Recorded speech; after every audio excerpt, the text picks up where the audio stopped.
মঙ্গলবার বিকেল গড়িয়ে সন্ধ্যা নামতেই কাঠমান্ডুর মৈতিঘর মন্ডলা স্মৃতিস্তম্ভ প্রাঙ্গণে নামে শোকের আবহ।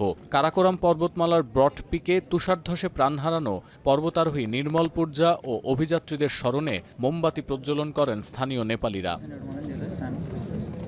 গেল বুধবার নেপালি বংশোদ্ভূত ব্রিটিশ পর্বতারোহী নির্মল পূর্জার নেতৃত্বে পাকিস্তানের কারাকোরাম পর্বতমালার ব্রড পিকের চূড়ায় ওঠার জন্য যাত্রা করেন ৫ নেপালি ও ৪ বিদেশি পর্বতারোহী। পরদিন তুষারধসের পর অভিযাত্রী দলের সঙ্গে যোগাযোগ বিচ্ছিন্ন হয়ে যায় এবং শেষ পর্যন্ত পূর্জাসহ কয়েকজনের মরদেহ উদ্ধার করা হয়েছে।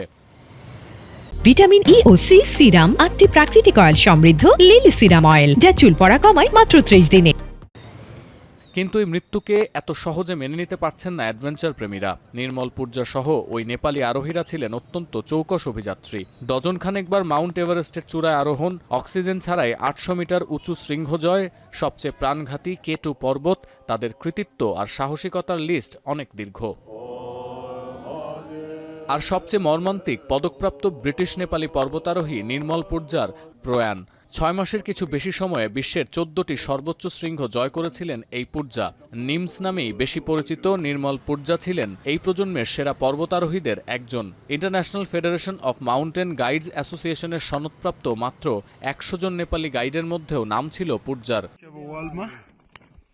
বাকি ৫ নেপালি আরোহীর মধ্যে গ্যালজেন শেরপা এক মৌসুমে ৩ বার তৃতীয় সর্বোচ্চ পর্বত কাঞ্চনজঙ্ঘা আরোহণ করে হয়েছিলেন গিনেস ওয়ার্ল্ড রেকর্ডের দাবিদার। ২০২৬ সালে ৪টি ৮,০০০ পর্বত আরোহণ করে খ্যাতি অর্জন করেন দলের আরেক অভিযাত্রী নিমা শেরপা। সহজ কথায় সেরাদের সেরা হয়েও পূর্জাসহ ৬ নেপালি আরোহীর এমন মৃত্যু কোনোভাবেই মেনে নিতে পারছেন না অভিযান প্রেমীরা। এই মৃত্যুর পেছনে আছে রহস্যে ভরা বিপদসংকুল কারাকোরাম পর্বতমালা। জুন থেকে সেপ্টেম্বর বর্ষা মৌসুমে নেপালের বদলে পাকিস্তানের সুদূরে উত্তরের এই ৫টি ৮,০০০ শৃঙ্গ জয় করার নেশা হাতছানি দেয় আরোহীদের। আগ্রহের কেন্দ্রে অঞ্চলটির নির্জনতা আর ঝুঁকি। যেখানে প্রতিবছর ১০ লক্ষের বেশি পর্যটক হিমালয়ে যান, সেখানে পাকিস্তানের কারাকোরাম পর্বতমালায় বছরে অভিযান করেন ১৫,০০০-এর মতো অভিযাত্রী। দেখা গেছে নেপালে পর্বত আরোহণের পরিকাঠামো বেশ উন্নত। এভারেস্টের দিকে যাওয়ার প্রধান ট্রেকিং রুটগুলোর দুপাশে লজ আছে জীবনধারণের অন্যান্য সুবিধাও। সেখানে নিখোঁজদের উদ্ধার কাজও সহজতর। উদ্ধারকারী হেলিকপ্টার ও সীমান্ত চৌকির মধ্যে সমন্বিত নেটওয়ার্ক আছে সেখানে।